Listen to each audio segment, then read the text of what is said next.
Bienvenue sur notre site. J'ai grandi dans un milieu chaotique où ma sensibilité n'était pas reconnue.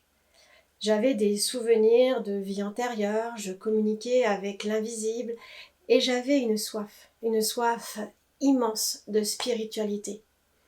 Comme je ne trouvais rien autour de moi pour l'assouvir, j'ai même pensé à entrer dans les ordres à 14 ans. Et puis c'est l'art, notamment à travers la peinture et la sculpture, qui m'a permis de nourrir ma connexion avec le divin. Deux étapes marquantes ont changé ma vie. Tout d'abord, en 1998, j'ai fait une tentative de suicide bien réfléchie qui a débouché sur une expérience de mort imminente.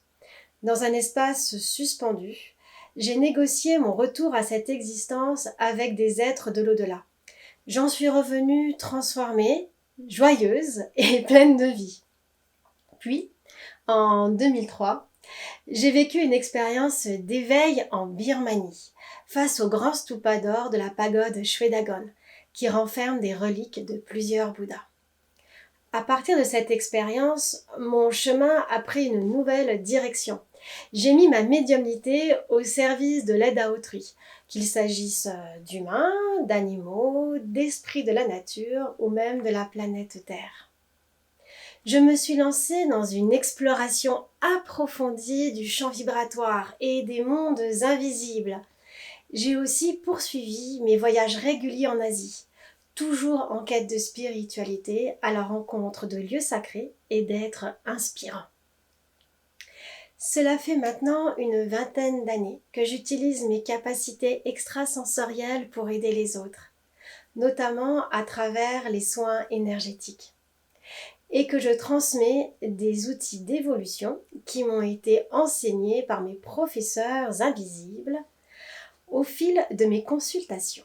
J'avais, si l'on peut dire, une sorte d'oreillette directement reliée à eux.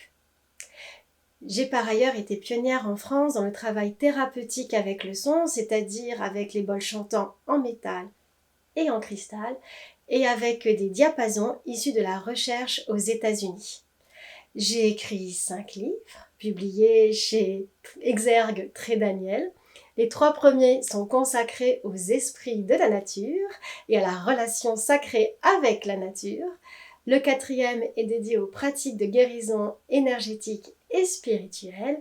Et le 5e à la médiumnité, c'est-à-dire comment communiquer avec l'invisible.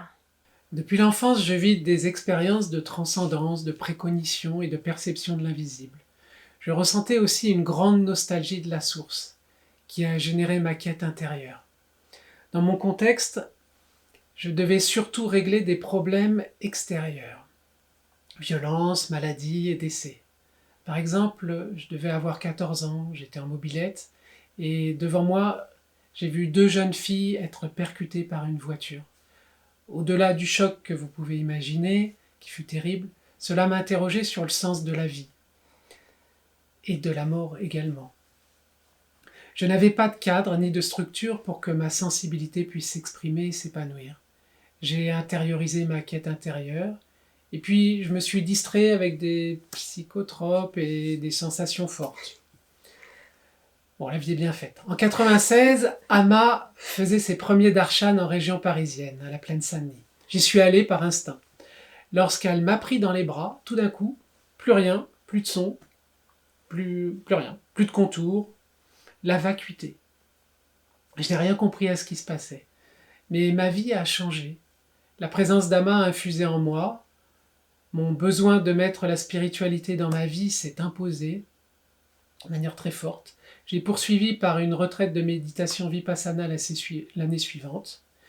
Et durant ces 10 jours, je suis passé par différents états. Pour faire simple, je suis passé par la folie et ensuite l'extase. Heureusement que ça a été dans ce sens-là. Et ça a duré quelques mois. Suffisamment en tout cas pour que je fasse des choix radicaux. J'ai quitté la banque d'affaires dans laquelle je travaillais, je me suis lancé, j'ai créé une boutique de bio sur internet, je me suis formé aux arts du cirque et parallèlement, j'ai accompagné aussi des gens d'une certaine manière. Et j'ai remarqué que beaucoup de personnes souffraient de problèmes émotionnels et manquaient de structure.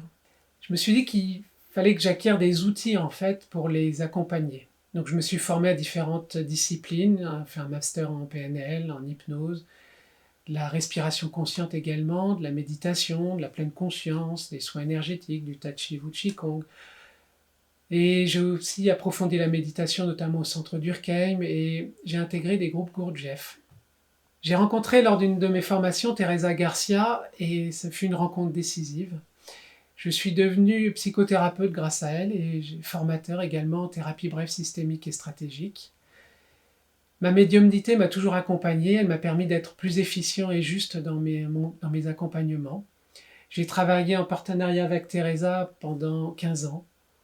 Côté spiritualité, j'ai suivi la voie soufie, l'ordre Naqshbandi pendant 20 ans, tout en étant très proche des maîtres spirituels de l'Inde. Notre rencontre a été une évidence. Nous sommes mariés, travaillons ensemble. Nous avons mis en commun nos connaissances et nos compétences. Ensemble, nous explorons les manifestations de la création, tant visibles qu'invisibles. Nous étudions le champ vibratoire et informationnel humain afin d'aider autrui. Nous vivons des expériences mystiques et cheminons spirituellement, la main dans la main.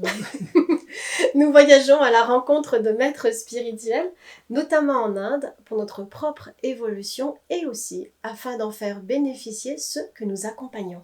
Concernant nos activités, nous sommes partis d'un constat que de plus en plus de personnes sont sur un chemin de conscience.